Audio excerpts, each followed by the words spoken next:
Yep, Stephen Bannon, who has had a warrant out for his arrest for a while now, turns himself into the FBI in Washington, D.C. Steve Bannon, former advisor to former President Donald Trump, turned himself into the FBI Monday morning after being indicted on criminal contempt charges for refusing to cooperate with the White House committee investigating the terrorist attack on January 6th. Bannon arrived at the FBI Washington field office in a black SUV shortly before 9:40 a.m. He was met by a swarm of media and was defiant when addressing TV cameras outside the building, saying, and I quote, "We're taking down the Biden regime." Okay. Moments before turning himself in on Monday, Bannon decided to go live on social media and told all of his supporters to stay focused. Now, what are they focused on? I have a real question about his comment, stay focused. Okay, to me, given what he's under investigation for and the subpoena was issued for, well, stay focused may mean there's going to be another terrorist attack.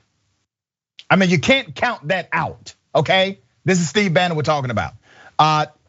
In October, well, let me first say, he said, and I quote, "I don't want anybody to take the eye off the ball from what we do every day," okay? Bannon said to a camera for his online show, War Room, which is a silly show. "I want you guys to stay focused on the message."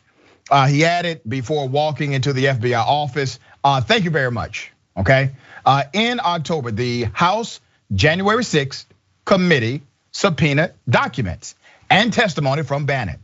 But his attorney, Robert Costello, said he would not be cooperating with the investigation because he had been directed not to by Trump.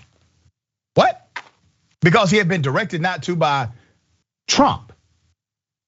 Trump is not the president. There's no executive privilege attached here. Costello also pointed to Trump's claims that the documents sought were protected under executive privilege and told the committee that the executive privileges belong to President Trump and his invocation of executive privilege must be honored. The White House counsel's office told Costello it won't support Bannon's refusals to testify. Bannon's White House has declined to assert executive privilege regarding documents and witnesses related to the riots at the US Capitol. Let me give everyone a refresher. What is executive privilege? Well, here it is. Executive privilege is the right of the president, not former president, not a guy who still thinks he's president, not a person who is called president by QAnon, but by the actual president of the United States and other members of the executive branch to maintain confidential communications under certain circumstances within the executive branch and to resist some subpoenas and other oversight by the legislative and judicial branches of the government in pursuit of particular information or personnel relating to those confidential communications. So they're going to test this theory about what an ex-president can do. The Constitution, by the way, does not give this power directly to even the current president of the United States. It is given by way of an interpretation of the US Supreme Court many years ago. Steve Bannon has been released. There will be no jail time. He did have to surrender his passport. As I said, nothing major will happen today. All right, Caroline, what are your thoughts here?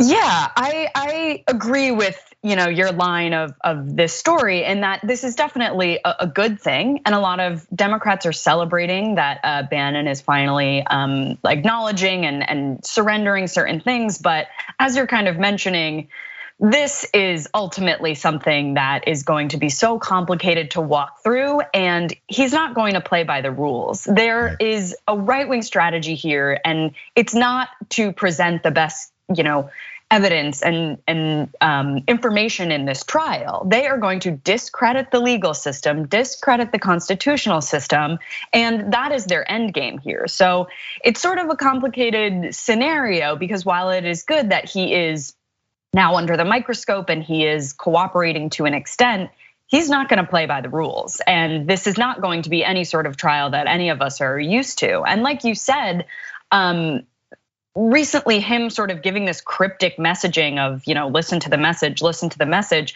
is very reminiscent of what he said on his podcast days or weeks before the Capitol insurrection. And so this is really only the beginning, and we are in for, I don't know if our Constitution is really prepared for this type of attack against it. Yeah, the Constitution was not written for people like Donald Trump and Steve Bannon.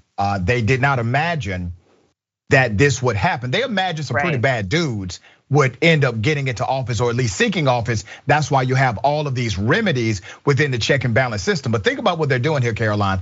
They're literally not arguing about expanding the powers of a president. They are literally arguing to expand the powers of a former president. That is the argument here.